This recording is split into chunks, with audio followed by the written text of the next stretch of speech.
Ding, and we are live on the Metal Lab. It's been a week. It's been a hectic week as far as non-Heroclix related stuff. So hopefully my Metafix filming will continue very shortly, probably right after this episode, to be brutally honest.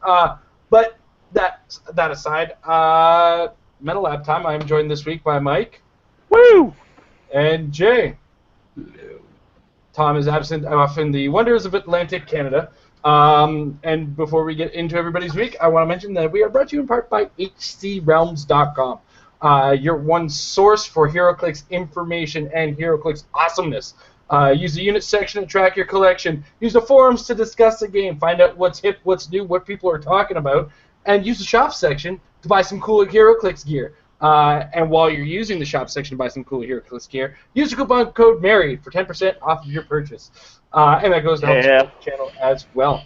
Also, brought to you in part by MajesticCCG.com, the Apex Insiders premium site. For $3 per month, you get access to articles written by some of the great minds of the Heroclix game and some of the wacky minds like myself. And you also get some articles, regular rules articles from Amber. One recently posted talking about the difference between beginning of the game and begins the game. Believe it or not, there's a difference. So check that again. That's MajesticCCG.com/Apex-Insiders and get access to free and premium articles depending on your level of participation. So that said, Mike, how's your week been? Yeah, it's been all right. We had a little loss in the family, but otherwise, Heroclix was really fun last Wednesday at the Wizards Cache. Played a casual event and beat the crap out of Jay, which was fun as usual. Just kidding, Jay. But otherwise, in the Heroclix section of my life, things are fairly dead until what's happening around the corner, and that is the Rock Canada Cup. So I'm really looking forward to that. All right. Jay? I am counting the days off until that new Ray Palmer comes out. Anybody who stands in my way will find themselves flattened to about his height. So you'd almost be smashing atoms, as it were. You make me sad because that character's never happening again, and I don't like you. Myself, I didn't get a lot of Heroclix in this past week, but I did run an event this weekend at the Comic Warehouse called the Brown Bag Challenge. I took a whole stack of my extra stuff, threw it in some brown bags, and let everybody build a 300-point team. I didn't charge anybody anything extra. We just did the usual $2 entry fee to cover the monthly Pro P-Kit prizes that Comic Warehouse charges. And, I just said, here, take some cool stuff. Some of it was neat. And everybody had a blast with it. I basically made bags of 1,000 points worth of figures. And then you had to build a 300-point team with whatever you wanted to build out of your 1,000 points. I figured that number gave me a good distribution of figures in each of the bags, although there was one bag that actually added up to 1,200 points because I kind of blackjacked it when I was making them. So I was like, all right, that bag's at 992. Last figure. Oh, that's a 200-point figure. Oh, well. That bag's big. But nobody really complained. Everybody had a blast with it. Everybody got to take home the figures. And we had a couple new players there, so they were really excited to get some of the newer stuff. Devin, who really new players at Wizards Cache and doesn't have a whole lot of new stuff, has been borrowing an awful lot. I got a chance to snag some newer stuff, so so it was a great time for everybody. But on that note, it is time for the news. And in the area of news, we do have a brand spanking new preview, and a whole lot of photos showed up on WizKids' site. So let's start with the preview that is so dear to my heart, and is just more proof that WizKids is making the sets for me now. And that is Power Man and Iron Fist. So Power Man and Iron Fist have the Avengers, Heroes for Hire, and Marvel Knights. Keywords: real name is Luke Cage and Daniel Rand. Not Danny, Daniel. Weirdos. They got this cool trait: martial arts or street smarts. At the beginning of your turn, you may turn the Power Man and Iron Fist dial to the same click number with another color. When on a red click, they can use combat reflexes. When on a blue click, they can use super strength. And you can see there's two dial sets here. This first set is representative of Iron Fist, and the second dial set is representative of Luke Cage. or Power Man, however you want to refer to it in the moment. This is going to be ranking at figure number 50, so most likely a super rare.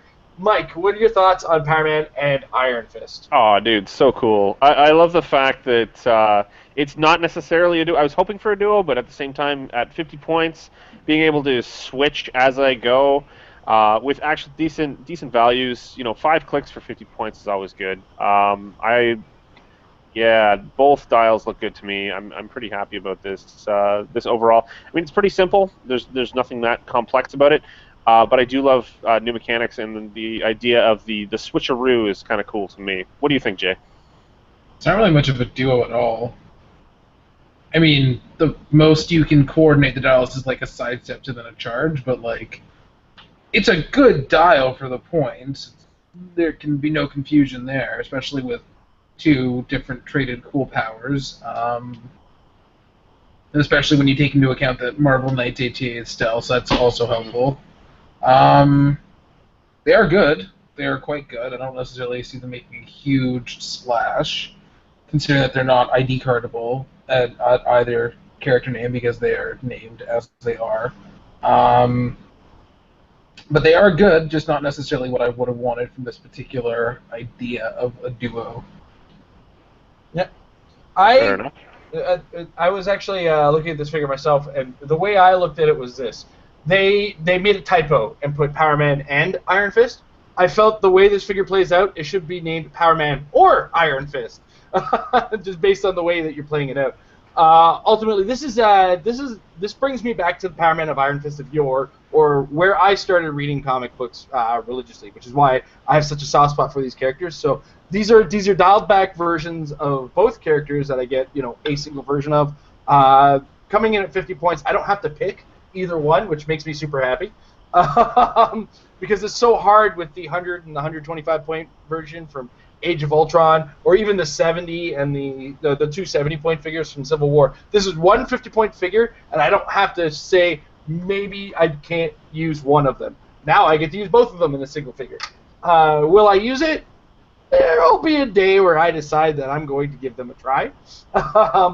And it will be an interesting day, and I hope people smile when I do it. Overall, though, like Jay said, I don't see them making a gigantic splash per se in the meta. They're not meta. This is definitely a figure I'm going to have a ton of fun getting a good look at. And I'm just going to be so happy to have it, let's be honest, because I play enough fun games to justify the ownership of this. Well, you're a completionist as well, so you'll end up with it regardless. Yeah. But, I mean, sometimes I collect figures in spite of myself. This is not in spite of myself. This is a priority figure for me. For specifically me. On that note, another thing found its way to the WizKids website, and that was a full pictorial of everything Superior Foes of Spider-Man. So we get a good idea of what all of the figures look like in color. Not necessarily sketch variants, but, I mean, sketch variants. Strip away the color, add a little bit of blackwash, grayscaling, and you've got an idea. Now, Mike thought it'd be a great idea for each of us to take a couple figures and highlight how excited we are for it. And I'm gonna break the mold here and go first, guys. I had to steal it. So on that note, the first figure that I was really excited to see in all of this, Mr. Hyde.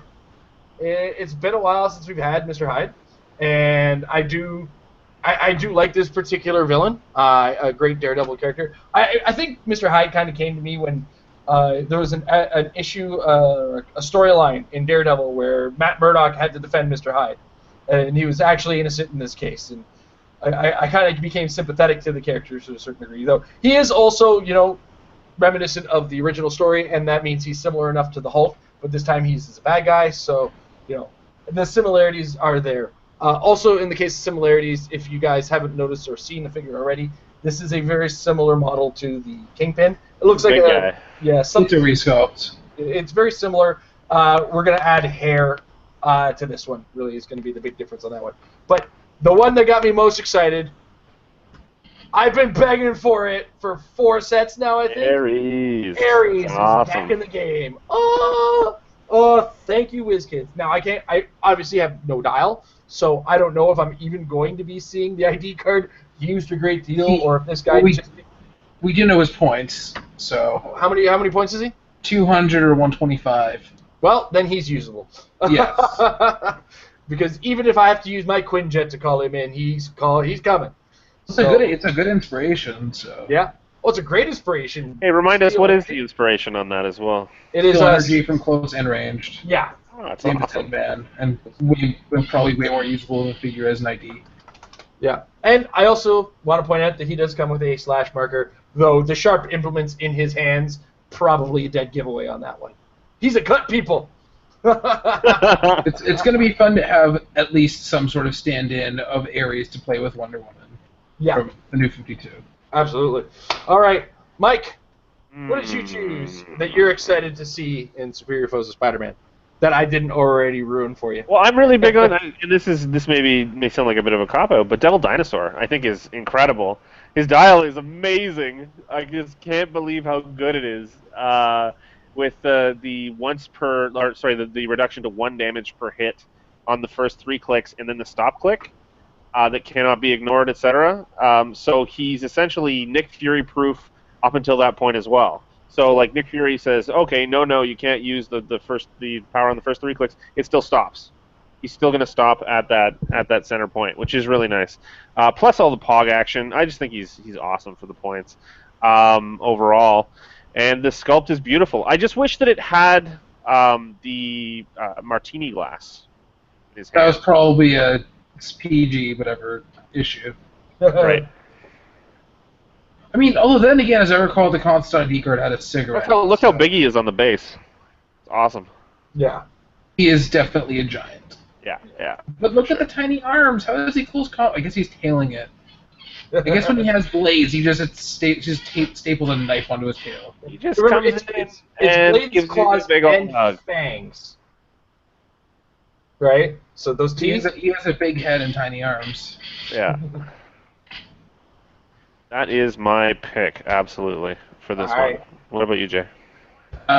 Just getting... I think 4 is enough. Oh, 4. Oh, boy. I'm going to pick another one in a minute, but yeah, go for it. Screen share, because these sculptures are quite nice. I don't know if I'm going to end up using this first one, just because... Put it on that screen and then screen share. You're always I showing don't it. know how to do that. You're ridiculous. So we have this guy, but his Chaos War version was just so incredibly good. I don't even know if it's possible for them to make one I'm going to like better. But I'm anticipating at least looking at his dial eagerly. Although it's hard to, I guess that's a sword in his hand. It's kind of hard to tell because it's like... Yeah, it's a high-res model. It's a 3D sculpt, but that looks like a sword pointing at my face. Yeah, that's what it looks like. So, interesting choice of costume there. And then we have this... We have the obvious 3 picks.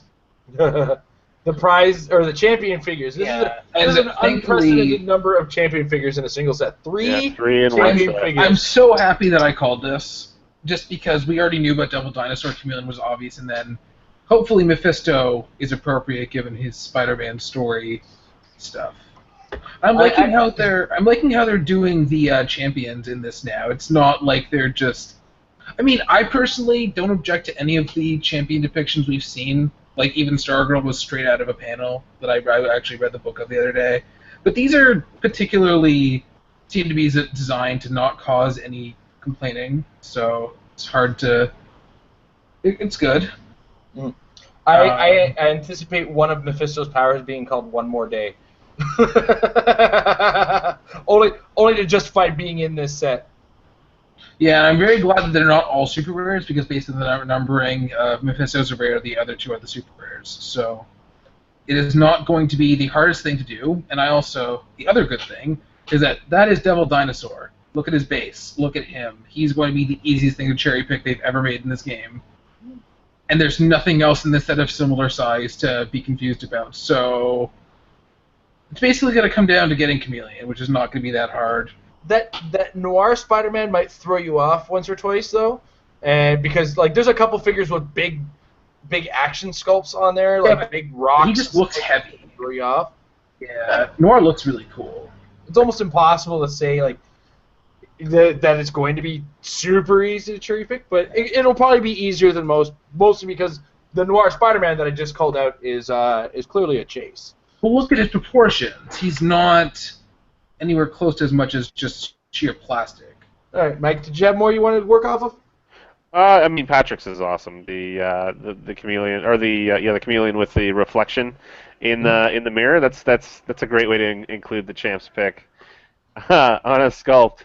Other than that, I really like the sculpt for Doctor Octopus. I think it's really good. I mean, the Doc Ock that we got in the OP kit earlier this year is amazing. But yeah, it's going to be better. Well, we did. The dial was shown. What's his name? Jamie Lovett already revealed in some fashion or another. I haven't seen it. The older Doc Ock is the same number of points and way better in every way. Way better. Unfortunately, sorry. Yeah, I mean, other than that, I'm looking forward to all of the primes because I collect primes. Yeah. So you got, we've got Captain Stacy. We have Anti-Venom, which is me. But we also have. I mean, Captain Stacy's not going to be expensive. So he's almost like an automatically get. But I'm really he'll be easy to get. Hydro Man would be Hydro Man. Yeah, and Craven. I'm really looking forward to Craven because I want to see what they're going to do with that Craven. Although they did already reveal it in Porter's video. I didn't actually watch those videos very closely. He's like 75 points, good stats, close combat piece. He has like a regen thing. He's not meta at all. He's just a good character. He's cool looking though. He'll be fun with a monster theme team, but he's not going to be competitive. Nor do I necessarily expect expensive. What is that Craven from, anyway? Is that just from that's when Zombies? He came back to life. Everybody expected it to be the Craven the Spider, but this is when he came back to life, basically, after that storyline happened when he died. So, Zombie Craven, basically, right after. Yeah. Okay. Interesting. Groovy. Yeah. All right.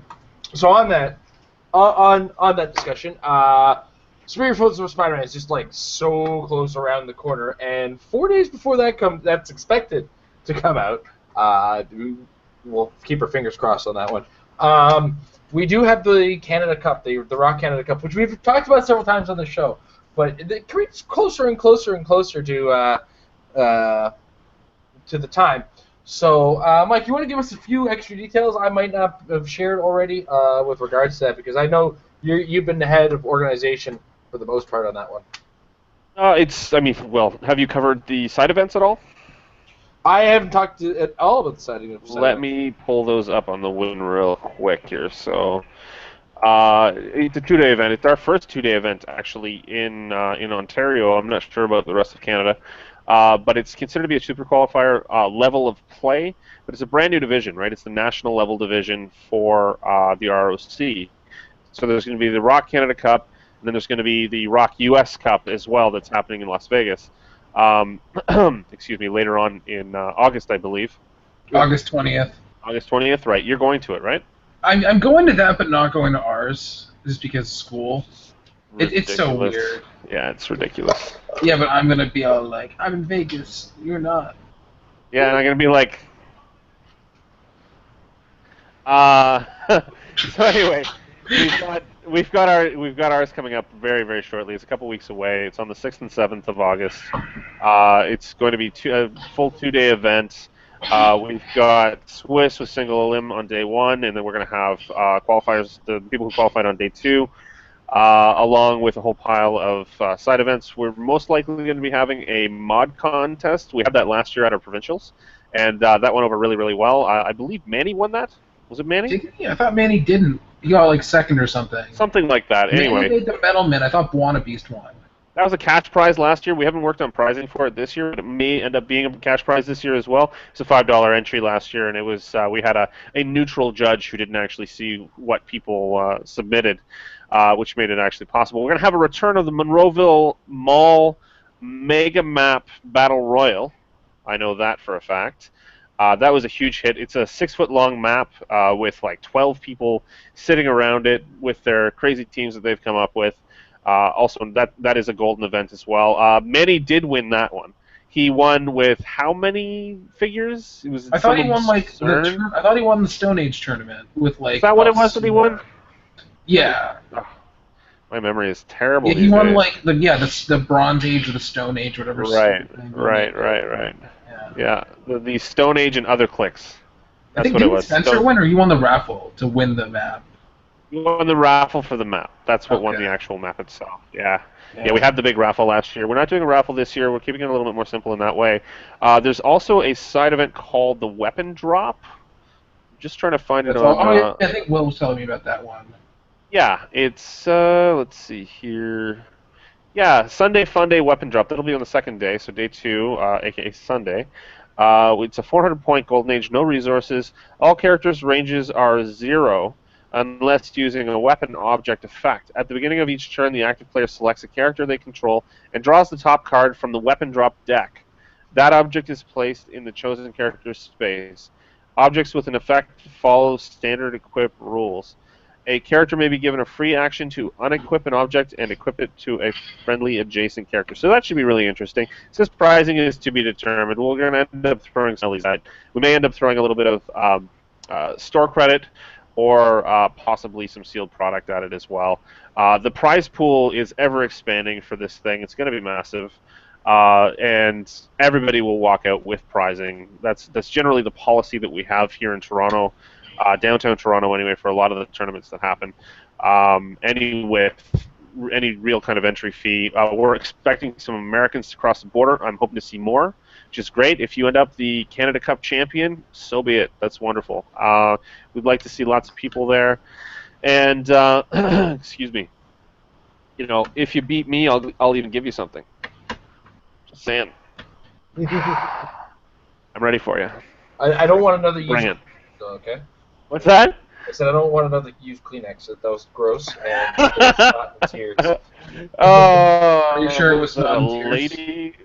lady Kleenex? No. I hope so, because otherwise, Oh no. otherwise I think I know where this morning sickness is coming from. Oh.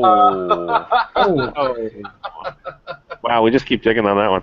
Yeah, speaking of digging, I just want to mention that we don't have very many fan questions submitted so far today. So if you're watching on YouTube, put them in the comments below, or if you came through through here from Facebook, put a comment on the link that you came in from, and we will get that later on in the show. Sorry, carry on, Mike. I just wanted to throw that in there. Yeah, that's all right. I'm going to read the Mall Madness description here just for people at home. We've got your team.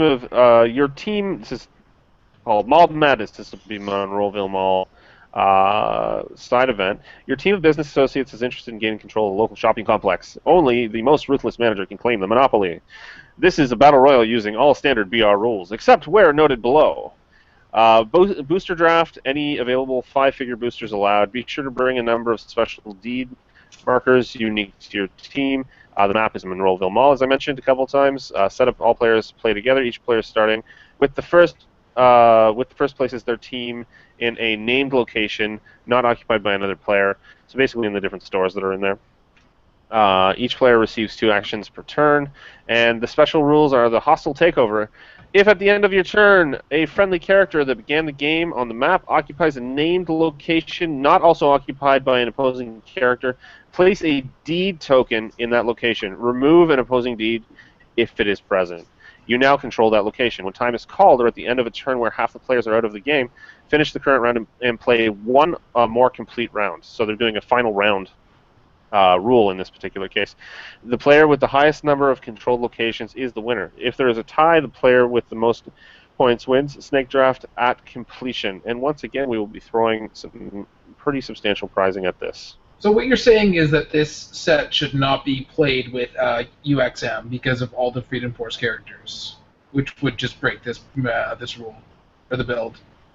Yeah, I suppose. Well, you just move into a store and you literally kick them out. Tell Will. Tell him. Will is the guy who's running the side events anyway. We're going to have probably more than the 2 major events that are happening as well. I'm sure there's going to be a lot of breakout BRs that happen as well. And we should be expecting, I believe, about 50 to 80 people. So it's going to be a big tournament for us. And I'm hoping that the turnout is even higher so that we can have more including the possibility of starting a league, a bi-monthly league that is cross location here in the GTA. We're working. Anyway, Mhm. yeah, all in the works. So Good. now, so I can understand here, day one will be the Swiss rounds of the tournament, and I'm guessing some of the lower end side events, that being the Saturday, and then the Sunday will be the single elimination rounds. That's right. And the bigger side events, correct? That's correct. Yes. Awesome. Awesome. This is so. It's going to be lots and lots of rounds anyway. Yeah. Well, I mean, when you get the more and more people you get, the more and more rounds you kind of get to hold. So I'm super excited for this. I know. Well, I hope you win because I know you're going down to the Rock World Cup in October, or Rocktober as they call it. Rocktober! And the winner of this actually gets up the final day, which is actually what I managed to accumulate 100 points on top of my semifinal die last year, and it made a world of difference just in terms of energy, being able to, not worry too much about having to qualify for that final day. Yeah. All right. Sounds like an awesome weekend. It sounds like a great time for playing Heroclix. Should be. Yeah.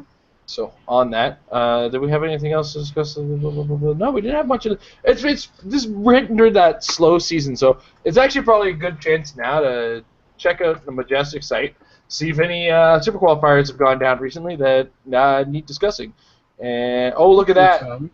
There we got the. There is one right there. We got one that just brand new. Cadillac. Yep. All right. So the Kokomo. Wow. Is that what? Do we have a state on that one? Indiana. Indiana. Okay. Is it the one that Paris played in? Yeah. No. Paris played in the one where it was him and Josh Ernst in the final. Josh beat him. Huh. All right. So let's talk about the top 8 in this because, I mean, how many people did we have in attendance? We had 23 players in attendance for this one, so it's actually a pretty good turnout for this event. And we go to the top 8. Boom.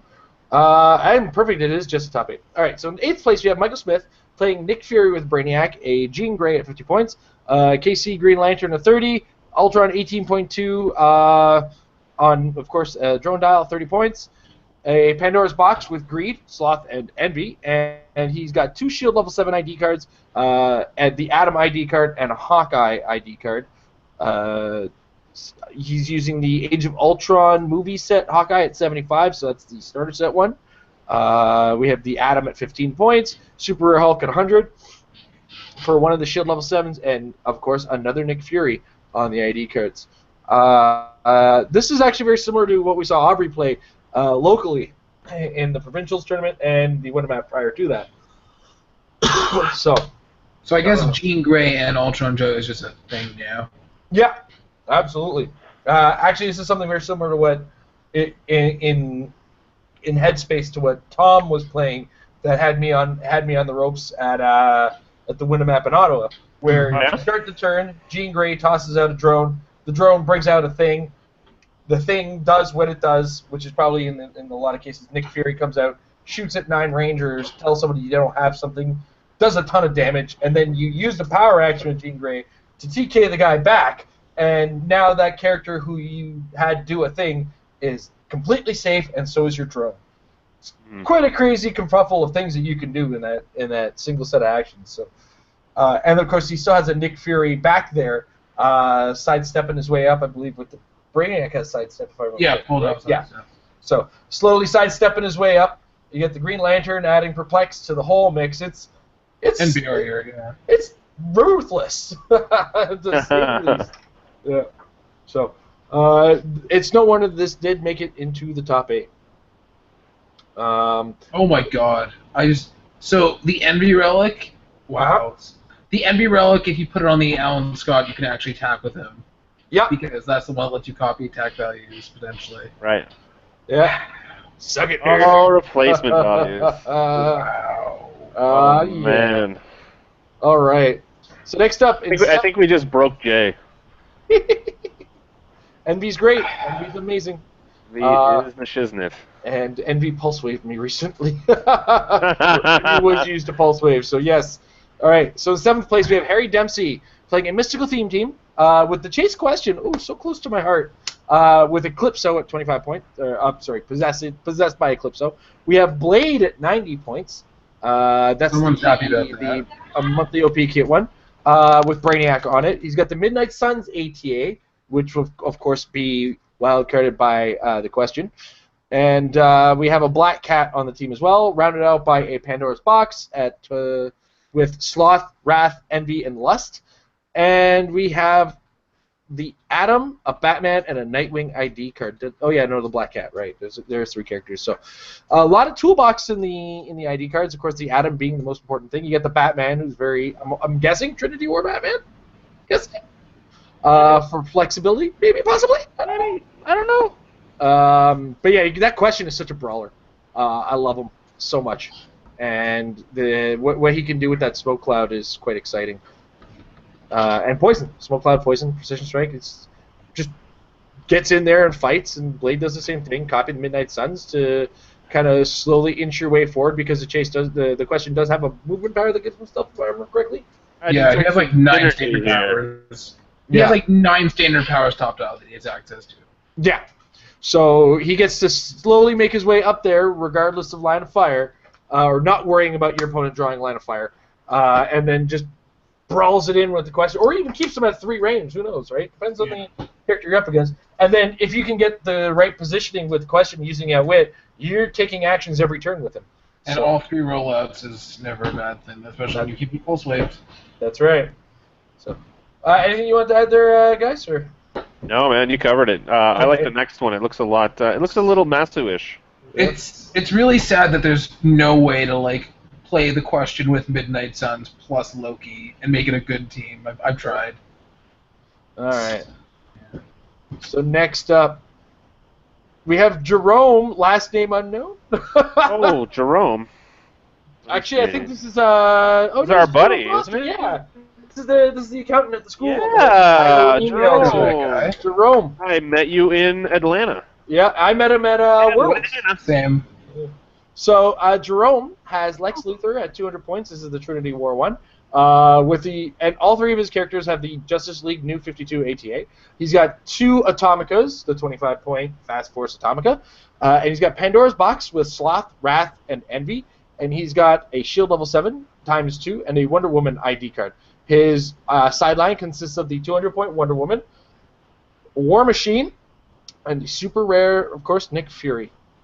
That's being Balls of Fury. And the idea behind this is, well, I think we've all seen it, and we've heard it discussed. Is this Lex Luthor's the one with the subterfuge token, which says, no, you're not drawing a line of fire to me. You're not targeting. Not targeting me. Yeah, you're not targeting me. Sorry. So unless you've somehow managed to bring pure pulse wave, don't expect this to do. Don't expect to be able to fight this too well. Anyway. And the idea, of course, Lex Luthor gets a... Oh, this is weird, because the original build had Lex Luthor with Lust, so you could get away very easily to help with breakaway rolls, etc., so that you wouldn't get stuck in base. You got 2 Atomicas to make sure that when you need to hit, you hit. And then you pop this Wonder Woman, charge Flurry with Ultra Heavy. If the character isn't dead after that, they're a big character. Right? And, of course, you got 2 Shield level 7s to back that up with... War Machine out of the gates can do a ton of damage. So let's not lie to ourselves. We laughed at this character, but as an ID card call-in, the ability to choose a power, and I think Pulse Wave is one of the powers that you can choose. I think it's Pulse Wave, Energy Explosion, and Psychic Blast that he has access to. And even Precision Strike, I think. Yeah. Once you have access to all those, and you only need him for a turn, he can bring it. And he even has his own prob when he attacks, so he's never missing. He's redonkulous. Gotcha. Yeah. So it's one of those situations you and me, Mike, we laughed at this Iron War Machine a lot during Age of Ultron. Oh yeah. But then he got an ID card, and then we've seen this Lex Luthor strategy that makes effective use of the War Machine. So that's awesome. Yeah. Glad to see that work. Yeah.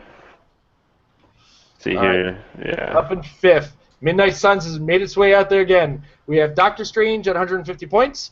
I'm not 100% sure if this is the monthly OP kit one or if this is the D20 one. So I'm guessing either way that no, I can't guess. Well, there's no way to guess, right? It's a fair bet to say D20 though. It's a pretty safe bet, yeah. Yeah, because all Doctor Strange's had the Midnight Suns keyword, right? Pretty much, yeah. So we also have Eclipso on him, Midnight Suns on him, and the Blade once again, the monthly OP kit Blade. We have Pandora's Box at 20 points, packing just a Wrath and a Sloth relic. Sloth, yeah. Obviously, you got Sloth to keep Doctor Strange alive, and you've got Wrath to make Blade such a vicious beast and give him more power too. Pain in the ass. Yeah. You got a Shield level 7 ID card with 2 sideline characters, Nick Fury or Peggy Carter. I guess that's depending on the problem, right? I guess so. And we have the WizKids office, Stamford, Connecticut, and the Manhattan Bridge as maps. I haven't had a good look at Stamford myself. What do you guys think of that map? It's one of the Civil War maps, if I remember correctly. Let me look it up. Let me see here, Stamford. Because I don't recall. At our store, we One second. I'll be right back. We haven't been giving out the maps per se. Because you use them for the events, right? So we've been using strictly for the events, so we've been holding on to them at the store until the final month. So that's what's been up with that. But this is another situation, much like another team we saw earlier, where you got Midnight Suns HCA helping you get safely to the other side of the board, or in the case of Doctor Strange, safely wherever you need to be, and just ruthlessly doing whatever kind of damage that you can do. Is Stanford the one with the really big crater in the middle? Now that I'm thinking about it, I mean, You said it's one of the new Civil War maps, right? Yeah. Let me just find it. I believe so. Yes. Yeah, because Stanford is where Nitro blew up, if I remember correctly. Yeah, that was the school. Can you see that? I gotta pull you up to focus here. Well, a little, yeah, but is this one? Let me put myself on the other screen here so I can actually center it for you.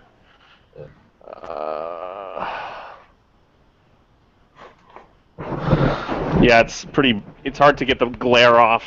It's all right though. I mean, we get the idea. There's a big crater in the middle. Right in the middle. And you got some hindering. A little bit of hindering, a little bit of blocking surrounding it. It's enough. Oh yeah. Yeah. So, congrats on the top 5 placement there, Mike. And that was 5th through 8th. So those guys made it into the finals, and then got beat by the top 4, which is the next set of players we go down. There's a bunch of characters. Yeah. 4th place, robots. Steven Schuler has this is that robot team that people have been talking about a lot. We have an Ultron 8 times 3, 2 Ultron 7s, and an Ultron 1, all on 30-point drone dials. We have Brimstones times 3. Mm-hmm. Oh my goodness! I'm picturing carrying this, right? And Solaris at also. All these are of course retaliation mode robots. You really punish your opponent for making the easy kills on these drones. He's got a Justice League teleporter at 35 points, so that's short 1, if I remember. No, that's a full, right? Full complement. So yeah, 6. Yeah. You got Batman, Namor, Shield level 7, Green Arrow, Aquaman, and Martian Manhunter. His sideline consists of the Trinity War Martian Manhunter, the super rare Nick Fury, Peggy Carter. I guess that's either or option for Shield level 7, right? The Age of Ultron She-Hulk, Namor. The only legal one right now would be Nick Fury. So far, Civil War is no yet, yeah. The War Machine at 200. We have the Green Arrow prize? Green Arrow, I'm guessing? And Trinity War Batman. So this looks like one of those teams that you've got a lot of bodies, which means your goal is to move the round table to click 3. Because it looks like he has his end goal with War Machine and end goal possibly with the Martian Manhunter. So I think either or of those could end up being, what he brings out on click 3. That is probably a difficult thing to pilot, given how many points you end up giving away and having to. Yeah. It's risky. Well, it's very similar to one of the teams that I made and practiced with you guys a while ago. That is true. Yeah. You gotta risk it for the biscuits. Yeah. Because the other risk it for the biscuits for sure. Yeah.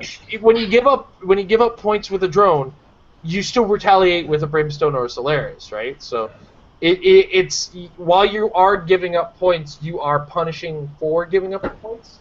So it's a catch-22.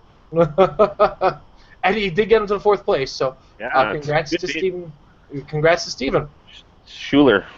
For sure. Yeah, I didn't want to risk on that one. The guy Here's a name we've seen before. 3rd place, Easton Brock. Easton is packing Iceman at 110 with a Brainiac.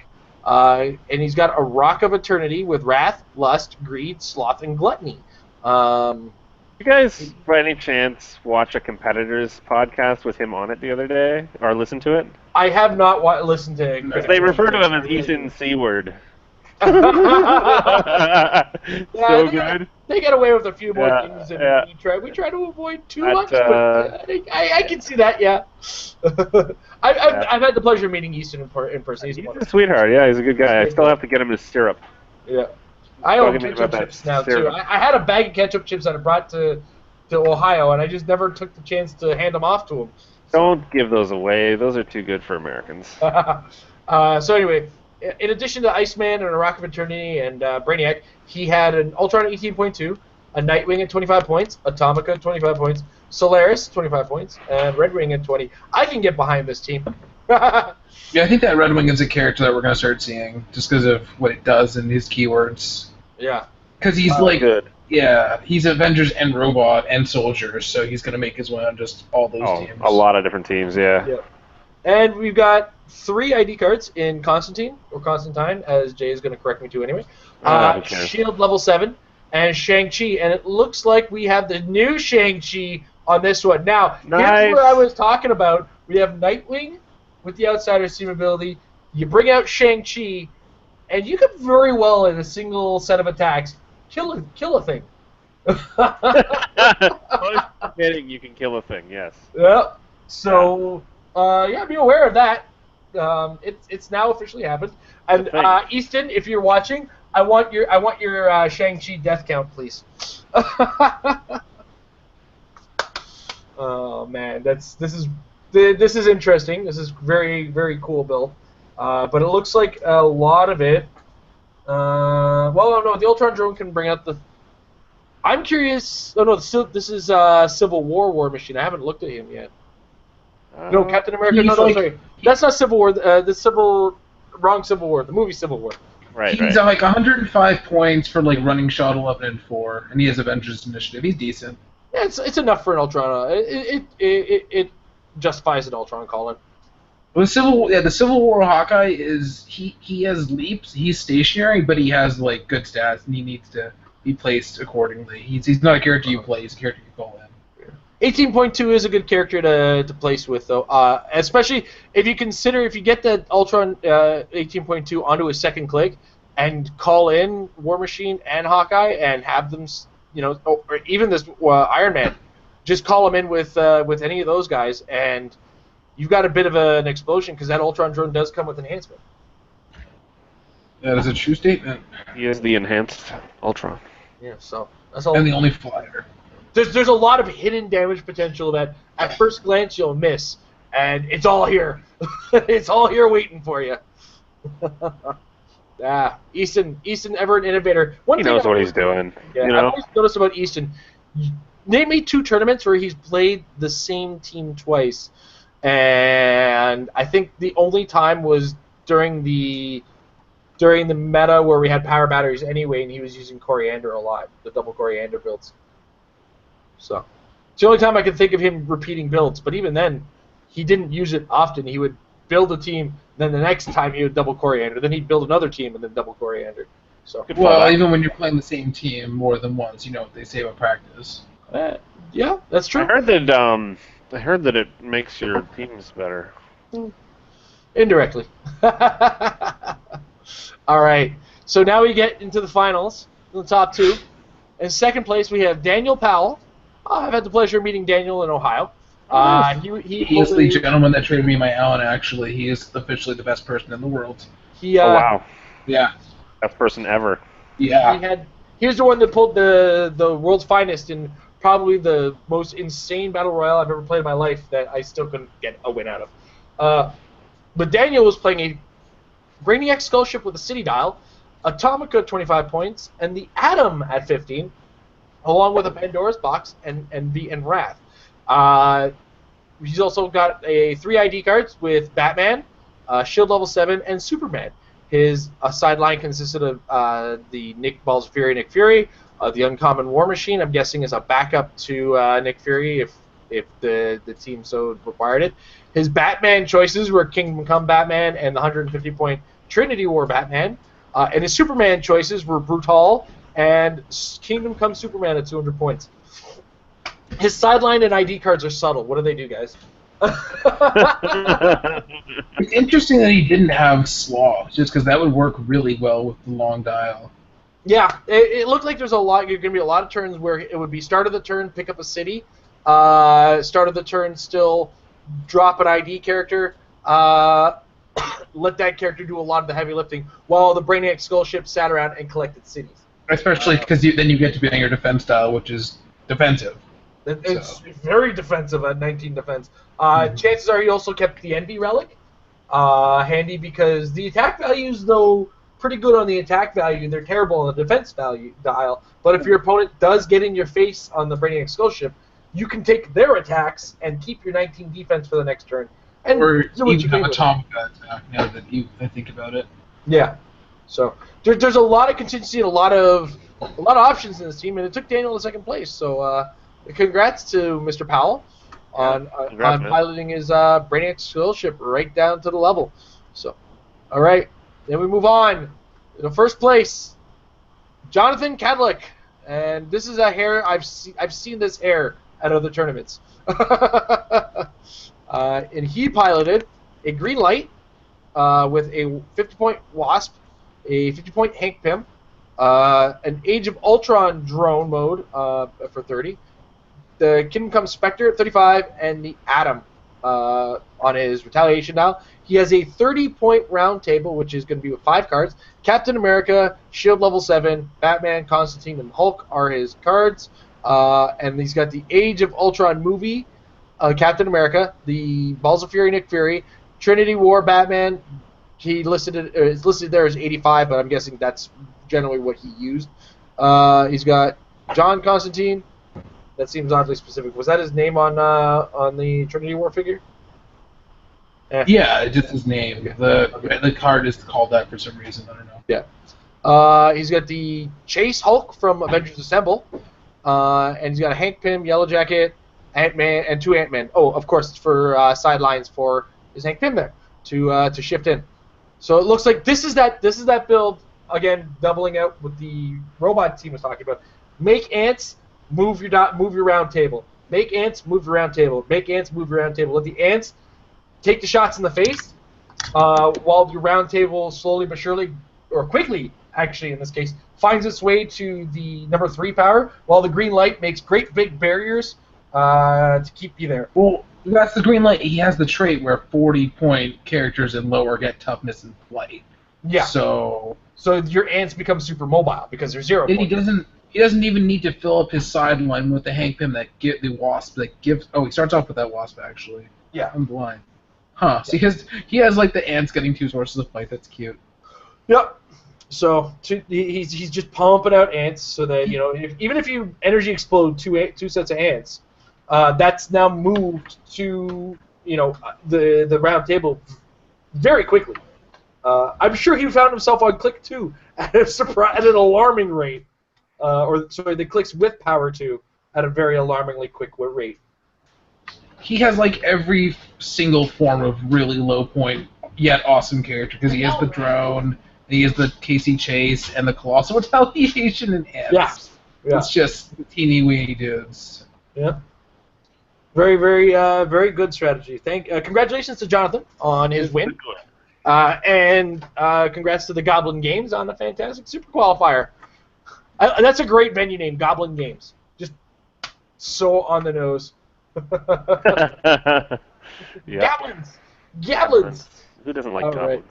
So it's that part of the show that we've been doing for a little while now, and it just avoids this having to answer the fan question so frequently. And that is our monthly OP kit builds. for the week. Now, this week we are starting into the Defenders OP kit. We just finished up, of course, the Injustice League one.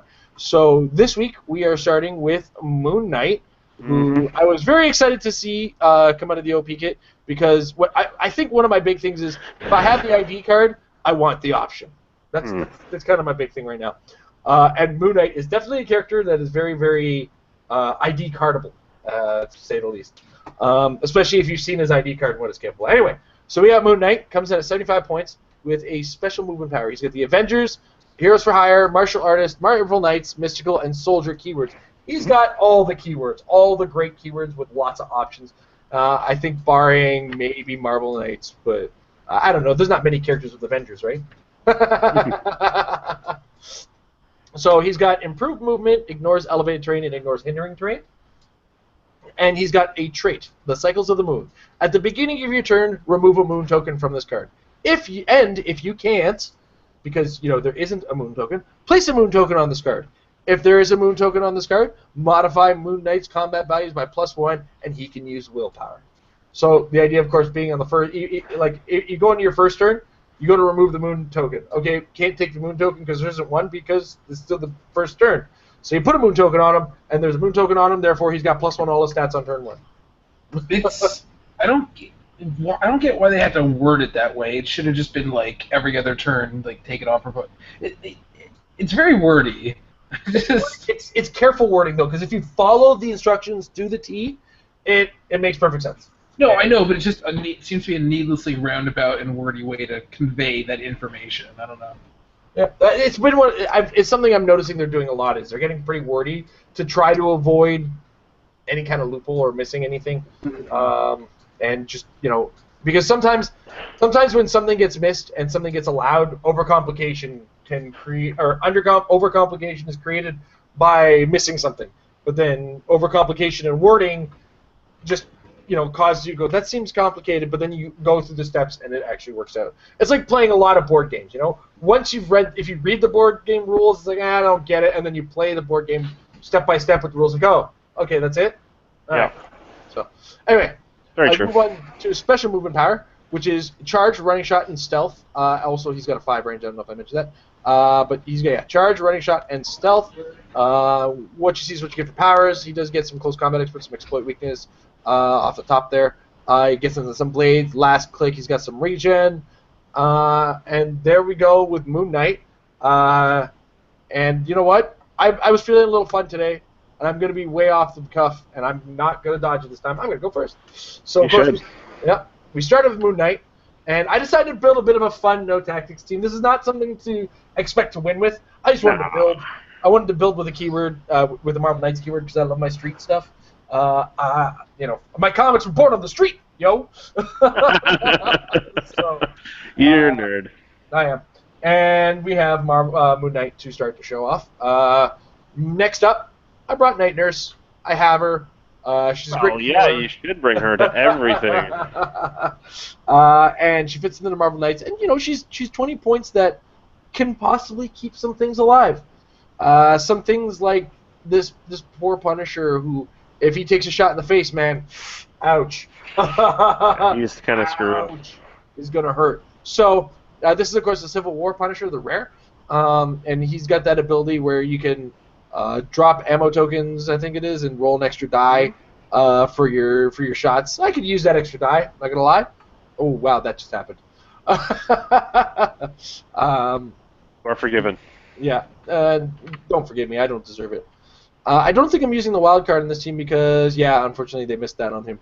But we have the locked and loaded trait at the beginning of the game. Place 3 ammo tokens on this card. When Punisher kills an offending character, place an ammo token on his card. Empty the clip. When Punisher targets one or more characters with a ranged attack, you can remove 1 ammo token. If you do, when making the attack roll, it can't be re-rolled, and you can roll an extra d6 for each token removed, and then choose 2 dice for the attack roll. And you have the Deadly Barrage.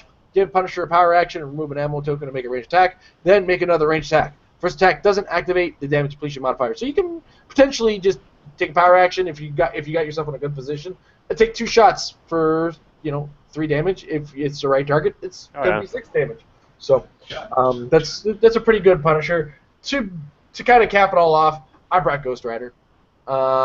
He's got a motorcycle. Is that the OP kit one that you got? That is the OP kit. I'm not looking at the page right now. So you, Yeah. the Actually, OP kit one? I did that thing again where I built everything off of OP stuff. Punisher's probably the easiest figure to get out of all these at best. Just so wait. anyways. I use Shroud on mine.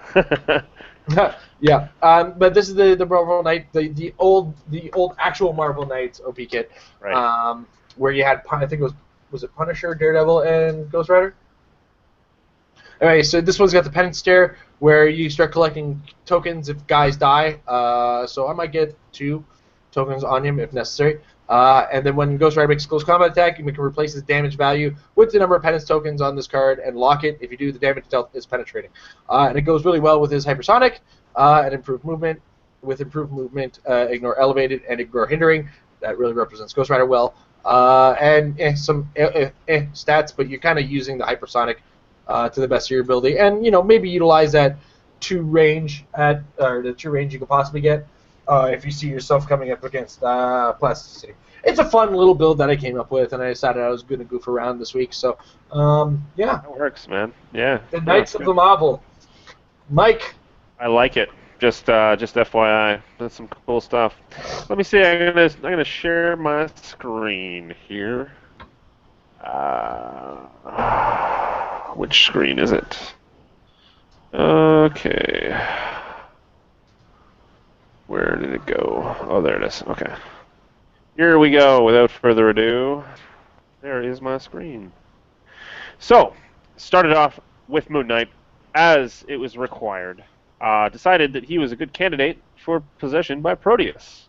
Because even if he dies and when he dies, Proteus can then jump onto another one of the Heroes for Hire. This is a Heroes for Hire theme team, by the way.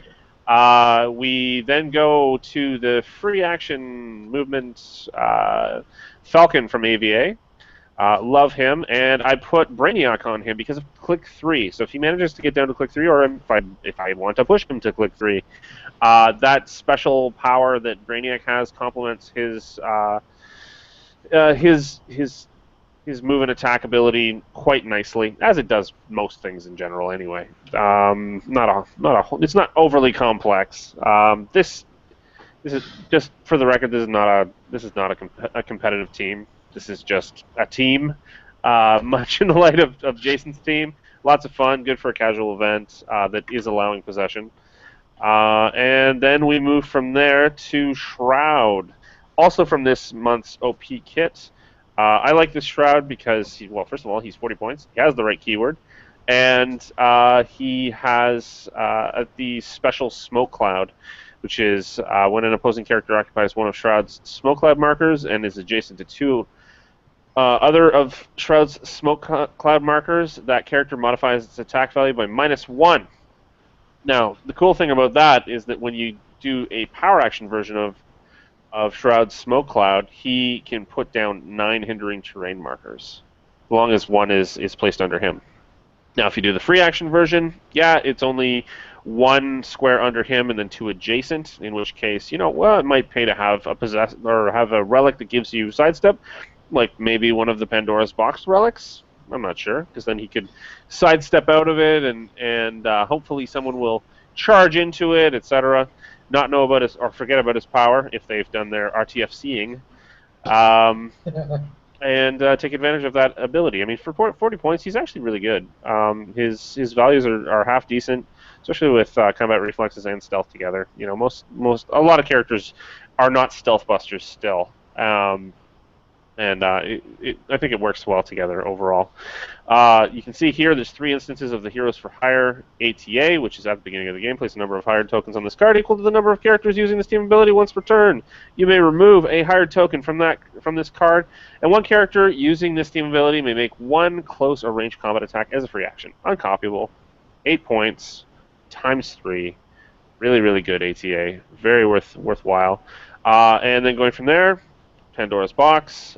In this particular case, I was thinking it's 3. We've got 3 relics, so you're going to end up either with the Hunter, the Ravager, or the Path of the Manipulator.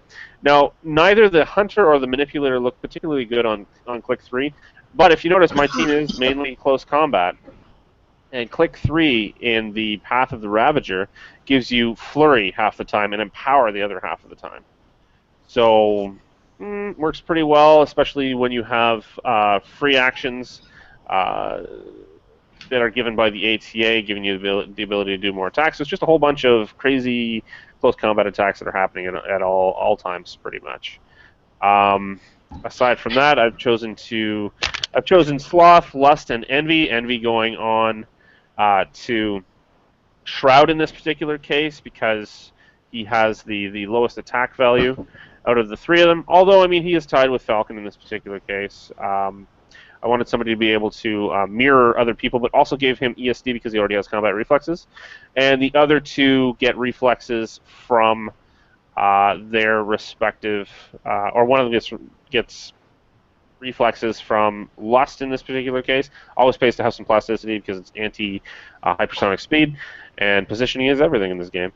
And then Sloth because of the healing and the +1 to either ranged or close. Lots and lots of stuff happening on this team. Really fun. And I suggest you try it. All right. Mr. J.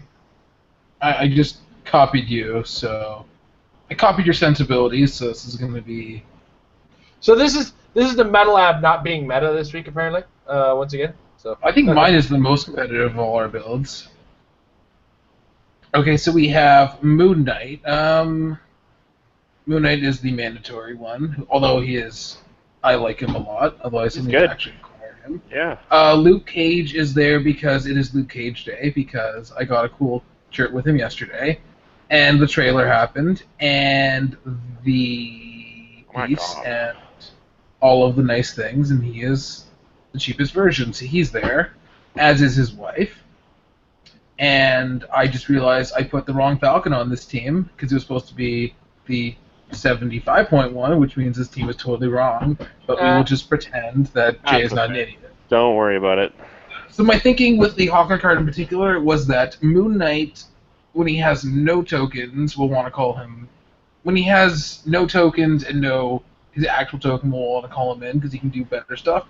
But if Moon Knight is with one token and has his token, he has willpower anyways and stats, so he probably wants to attack himself. That's going to be the movie Hawkeye, obviously. Iron Fist could conceivably be the Daredevil that we just got, but I was more thinking that he gets called in with Avengers Assemble after the whole game, but it's too late. Hulk is there for obvious Jason reasons. Hank Pym is there because for some reason I decided to play with all the characters that make dude tiny. I don't know why. I just decided. But I guess, I don't know. And then Heroes for Hire is always a good ATA. But I guess, considering that this team is actually 5 points overbuilt, I guess take out the Hank Pym card. It's not a bad team. It would never actually win an event. But, yeah. That's basically all the it. Alright. Awesome. So, here's our Moon Knight builds. Not necessarily the greatest builds themselves. I do see more potential in Moon Knight as I call it for the ID, because, I mean, just on his own making the action, he gives his friends next to him either Empower indoors or Enhancement outdoors, and he does have Charge or Running Shot, so if you have the right setup and the right characters, a little bit of sidestepping magic can definitely make for a really huge attack, be it indoors and a huge exploit weakness attack, or outdoors and a massive damage 5 range attack. It's so... I love how they just encapsulated him perfectly, like how they also do a similar thing with Storms, where they have like different stuff indoor or outdoor. But I just love that they got that feel right of the moon and how it's completely random. Yeah. And it also reminds me that they made the moon power-based Nighthawk in the same set, and that was kind of cute. Yep. All right. So on that note, everybody who's watching, now is your chance to get those fan questions in, because we have a couple, but we're not swamped with them, so you do have a little bit of time to get your questions in, either in the either on Facebook or in the comments below on YouTube. And the first question comes from Mr. Chris Stockhouse. Oh yeah, the man of the hour, who actually is telling us the story of being in Kokomo. He was there. That's cool. So yeah. He was there. He ran a Quicksilver, Rick Jones, and two Hanks team with the round table. Would have done better if I had a few characters. I could only summon on power 3. I ended up in 11th place, missing the top 8 cut, but I learned a lot, and it was great to practice against excellent competition. I'm thinking of dropping Rick for Eclipso on Quicksilver or a third Hank Morpher. I was thinking of maybe swapping the round table for a different resource. Any suggestions? Thanks, guys. Talk to you soon. This seems like a build that could effectively use a round table, especially with having the two Hanks to make ants and have the ants get you to power 3. You said if you had a few that you could only summon on power 3, that would be a good option to make sure. Maybe I don't know your ID card loadout, so it's one of those things you could do as well. Master of ID cards, that man. He's so good with inventory. Yeah. As well, you also have Rick Jones to help kind of speed up the process too, because you have that little pog that goes, "Hey, I'm gonna die. Okay, now I'm a new pog. Here I go. Oh, I died again. All right, I'm a new pog now." So let the pogs do the dying for you, and then once you hit power 3, use those pogs and go, "All right, here's a 200-point character, here's a 300-point character, here's a 200-point character as well. Have fun with this." So it seems like a good strategy, and if you got 11th place, you just barely missed a cut. It probably means there's a rough matchup in there somewhere. So don't get too down on yourself. Just maybe address your ID card, like you were saying. Mike, anything you want to add on top of that? Nope, you covered it. You're good. I just realized that we're getting the Civil War event now, and then we have Rick Jones, who is a hilarious source of an infinitely dying Captain America. Oh, he got shot. Okay, that's fine. He'll get better. He'll be back. Let's wait for the comic where Namor dies, and wait for the comic where Burning Skull dies. Oh, look, he's back again.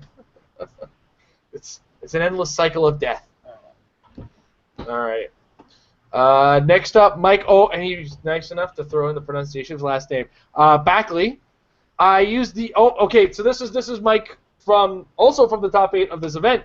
I used the OP kit Doctor Strange, gave him Sloth, chose his +1 radiating aura, and kept Blade next to him. Blade is a 20 defense to hit. With his perplex top dial, Doctor Strange is 21 defense, with unlimited probs on your opponent's turn that have to make close combat against you and Blade.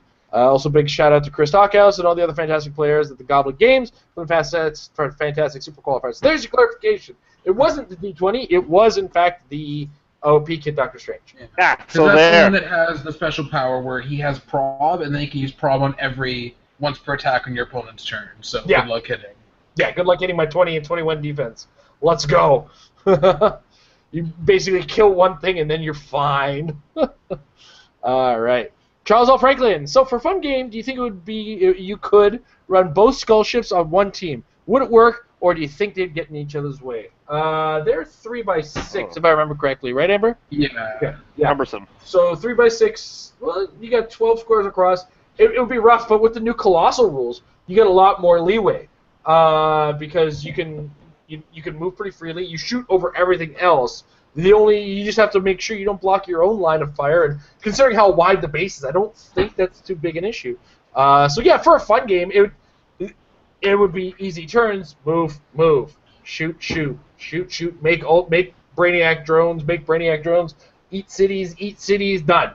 It's funny now that I think about it that you could play the good one at 225, and the other one has a 50-point dial, so you could even do that in a 300-point game if you really wanted. Yeah. If you were just in that sort of mood. Yeah. If you're up for it, go for it, man. Play them both. Go nuts. I mean, get it out of your system because something like that is always good to break up the meta, right? Sometimes you've just been playing too many 300-point teams that your goal is just to win, and sometimes it's just okay to break it up with Skull Ship, go. Oh man. Oh Jason. That's me. You're a cracker. Don't be racist. What, because I'm ginger? Come on. Exactly. Yeah. Although, how many ginger jokes have I made at your expense? Many. 5-hour car ride. my Would you God. get the numbers? So many. I pretended I was asleep. 10 hours in the car, and you had to suffer my ginger jokes. Sometimes in Cartman's voice, too. But they're not just ginger jokes. They're like dad humor ginger jokes. Yeah, it's just like so they're not so bad. Yeah. Funny. Oh man, I got my pun card punched so many times on the way up there. I think I got free beer coming to me, let alone free coffee. All right. I forgot to use the circle game on the people at the rest stop that time. Oh,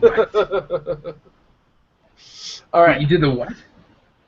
Never mind. McConnell Lamar, what are your top 3 favorite monthly OP kit figures? Top 3. Top 3. It's a reasonable number. It shouldn't be too hard. Monthly OP kits. Let's see. Yeah. You should have asked me 1 week later so I could maybe add him, but he's not even out yet. So. Well, McConnell will probably ask you next week then. Ask me next week when I've seen the dial. I will still. Who do I really like? The DC ones don't stand out to me as much, except for Coriander. But Coriander's just good. It's not really a like kind of situation. It's like I enjoy her being good. Are we? Nightwing He is the good. Yeah. Well, I'd say the same thing about Scarlet Witch as well. Yeah, Right? I was going to say something with the Nightwing. Yeah, well, because if we're strictly talking competitive, like Nightwing is an automatic answer. Nightwing, Coriander become like really auto answers on those. Sure. And then outside I of that, really like the Moon Knight. Doc Ock. Yeah, I was gonna say. It was strictly good. Those 3 would definitely top the list. But if I was to go favorites, things I really like this Moon Knight. I really like the new Shang-Chi. And I'm a big fan of the Punisher with the weapons caches. I like 45-point Punisher. Sue me. Agent Venom is quite fun with Fire. good old Guardian. I love characters that just have traded plasticity. Like, he just has it, like, for no particular reason. It's a thing, which your opponent's obviously going to forget, and he's just so good for tying up Hypersonic because of it. Yeah. I think my leanings towards the Punisher was there was one game where I had him shoot a Galactus in the face with a 12 attack. Well, here's the thing. You got a 45-point character going around picking up weapon caches.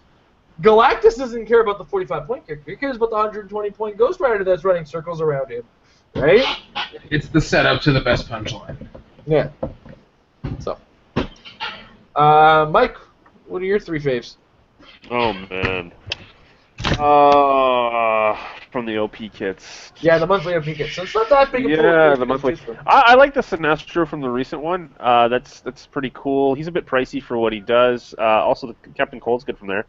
I mean, if I just went for pure effectiveness, I'd hit on a lot of what you guys have talked about. Doc Ock, Coriander, Dr. Octopus. Those 3 are incredible.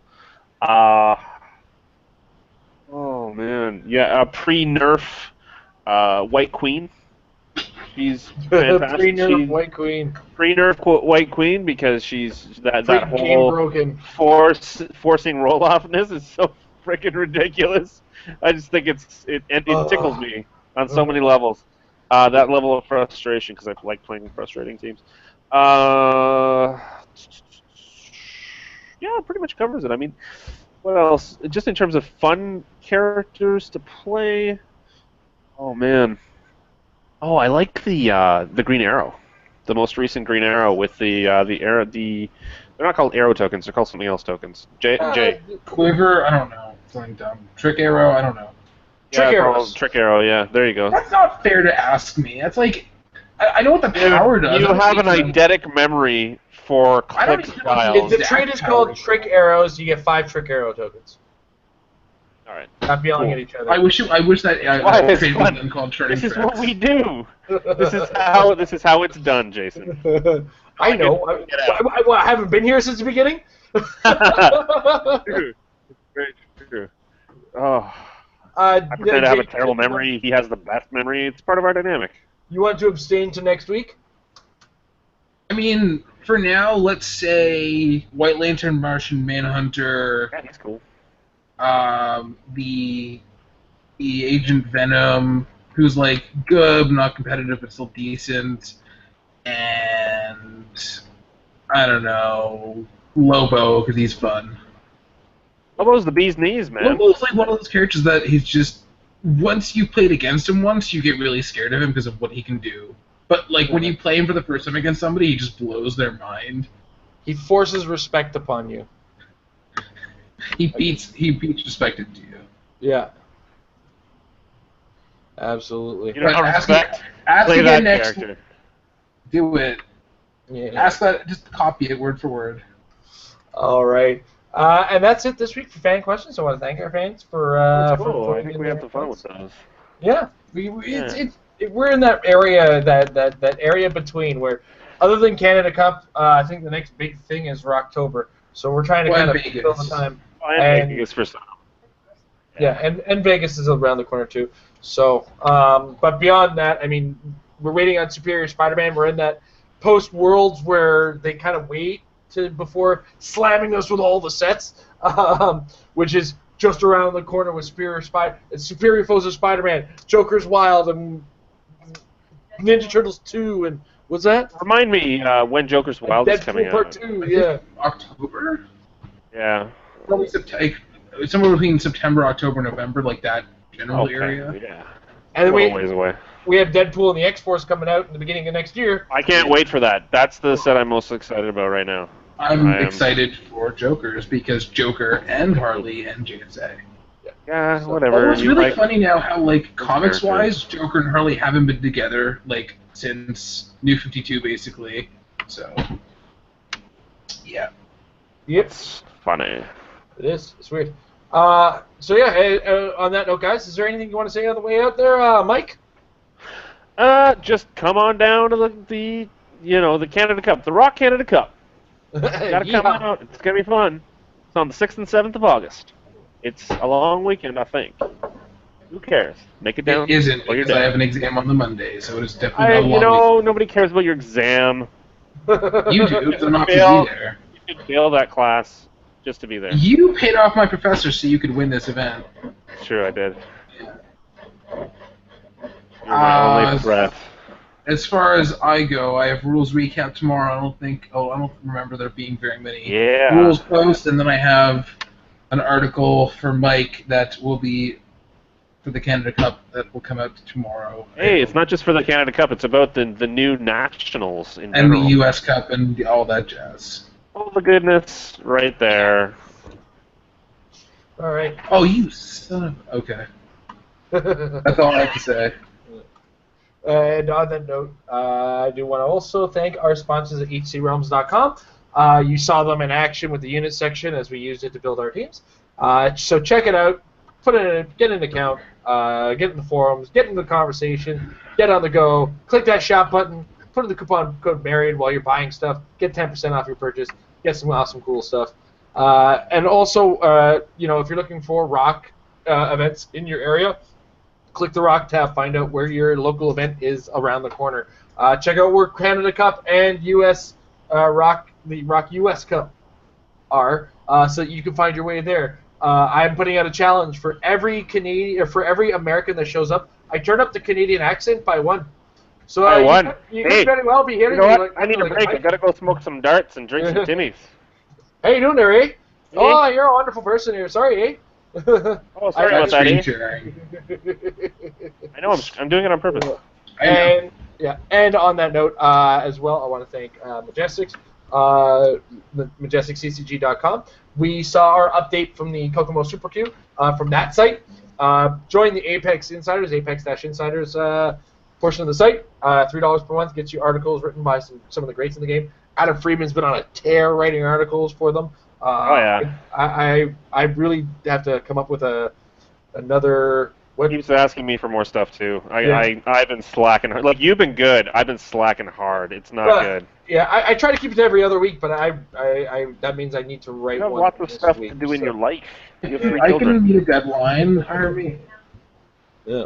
So and Amber's been writing regular rules articles. That actually hits because Amber's the best.